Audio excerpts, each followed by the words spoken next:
Assalamualaikum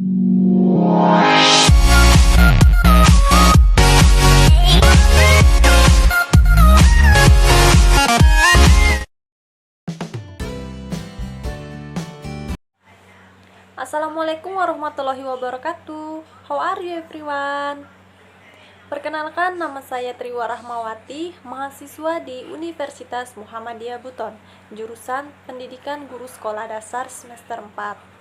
Saya membuat video ini untuk memenuhi tugas dari mata kuliah pembelajaran tematik dengan dosen pembimbing Bapak Samsul Rijal, Sarjana Pendidikan Magister.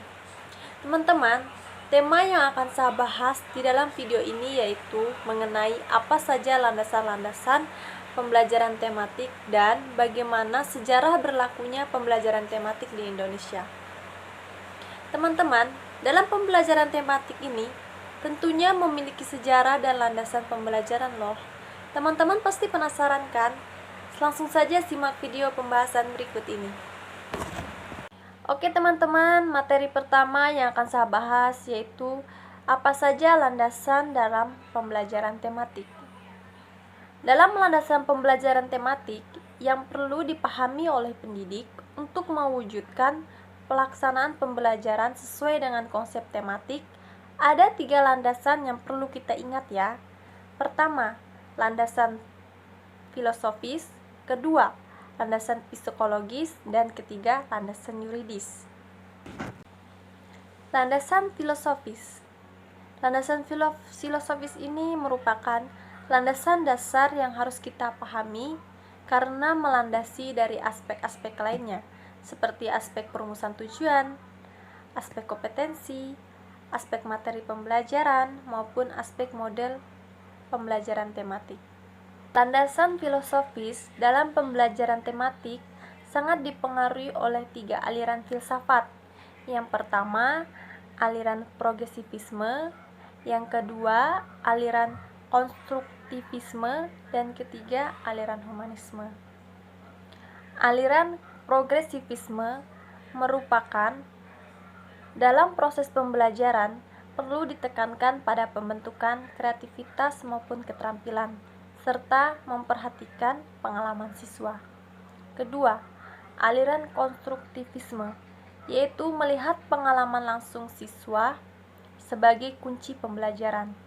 Menurut aliran ini, pengetahuan adalah konstruksi atau pembentukan. Pengetahuan bukan sesuatu hal yang sudah jadi, melainkan suatu proses yang berkembang secara terus-menerus. Siswa yang diwujudkan oleh rasa keingintahuannya sangat berperan dalam perkembangan pengetahuannya. Dan ketiga, aliran humanisme. Aliran ini melihat dari kekhasan atau keunikan, potensi maupun motivasi yang dimiliki siswa. Selanjutnya, landasan psikologis. Dalam pembelajaran tematik ini sangat berkaitan dengan psikologi perkembangan peserta didik dan psikologi belajar. Psikologi perkembangan diperlukan dalam menentukan isi atau materi pembelajaran tematik yang diberikan kepada siswa sebagai tingkat keleluasan dan kedalamannya yang sesuai dengan tahap perkembangannya. Psikologi belajar yaitu memberikan konstruksi atau pembentukan isi atau materi pembelajaran tematik tersebut yang diberikan kepada siswa dan bagaimana siswa mempelajarinya. Dan yang terakhir yaitu landasan yuridis. Landasan yuridis ini dalam pembelajaran tematik sangat berkaitan dengan kebijakan atau peraturan yang mendukung pelaksanaan pembelajaran tematik di sekolah dasar.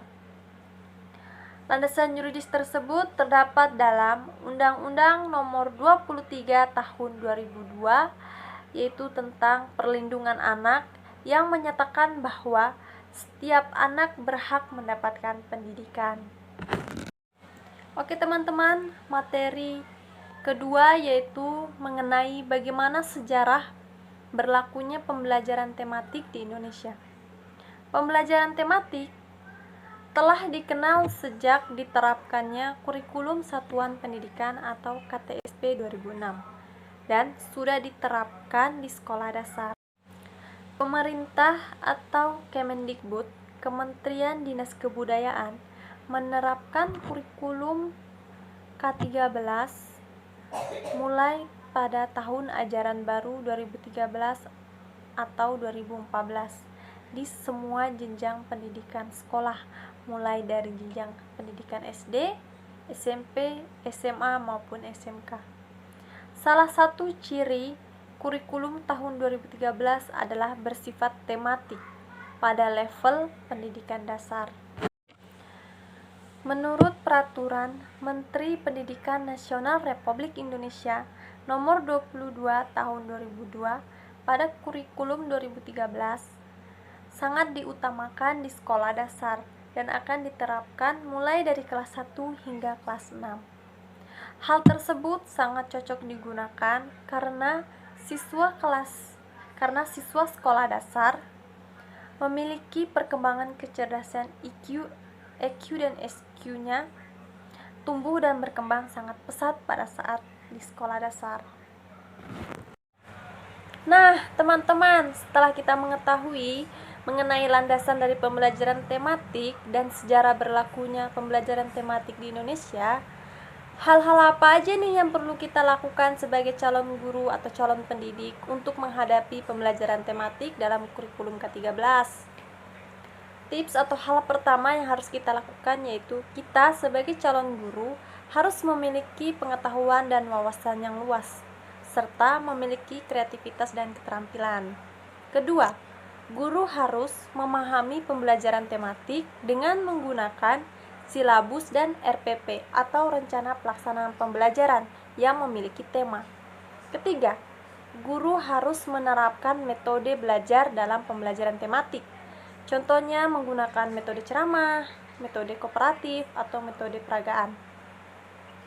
Nah, agar ketiga langkah-langkah tersebut terlaksana, hal pertama yang harus kita lakukan yaitu kita harus memperbanyak membaca buku atau membaca informasi di internet. Karena dengan memperbanyak membaca, kita memiliki inovasi atau pembaruan. Oke teman-teman, itulah tadi pembahasan sekaligus kesimpulan dari materi saya. Mohon maaf apabila ada kesalahan kata. Sebelumnya saya ingin menyampaikan kepada teman-teman mengenai maraknya virus corona di Indonesia. Saya harap teman-teman tetap stay di rumah masing-masing dengan tetap menjaga kesehatan dan keselamatannya. Terima kasih atas perhatiannya. Saya akhiri dan saya tutup dengan ucapan billahi fisabilillah fastabikul khairat. Wassalamualaikum warahmatullahi wabarakatuh.